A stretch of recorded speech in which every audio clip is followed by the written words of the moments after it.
மலையாளத்துல மாசத்துக்கு ஒரு படம் நல்ல ஒரு ஹிட்டான படத்த ஒண்ணு குடுக்குறானுங்க guys. என்ன ஒரு படம்னு பார்த்தேன்னா, ஃபுல் கிளப்னு ஒரு படம் ஒண்ணு. டேய் என்னடா பண்ணி வச்சிருக்கீங்க?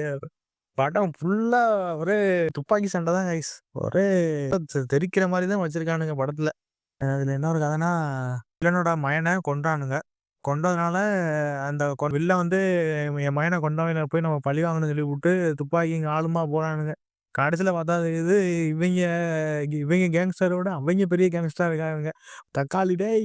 ஒவ்வொரு சீனும் நம்ம பார்க்கறதுக்கு வேற லெவல்ல இருந்துச்சு கைஸ். படத்துல பார்த்தா போய் வில்லன் வந்து ஹீஸ் எல்லாத்தையும் கொன்றலாம்னு நெனச்சுட்டு துப்பாக்கி எல்லாத்தையும் எடுத்து போவானுங்க கைஸ்.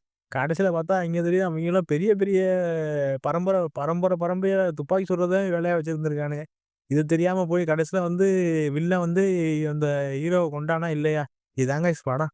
தக்காளி டேய் படம் எடுத்து வச்சிருக்கானுங்க கைஸ். வேற லெவல்ல இருந்துச்சு கைஸ்.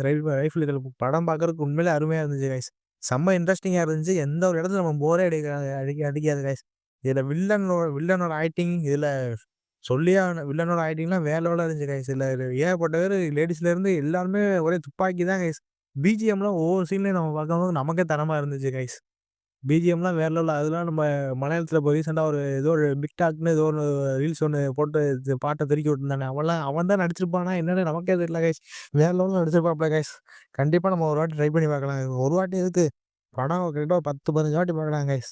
படம் உண்மையிலே அருமையா இருந்துச்சு கைஸ். எந்த ஒரு இடத்துல நம்ம போர் அடிக்க கிடையாது. செம்ம இன்ட்ரஸ்டிங்கான படம். கண்டிப்பா ட்ரை பண்ணி பார்க்கலாம் கைஸ். Okay guys.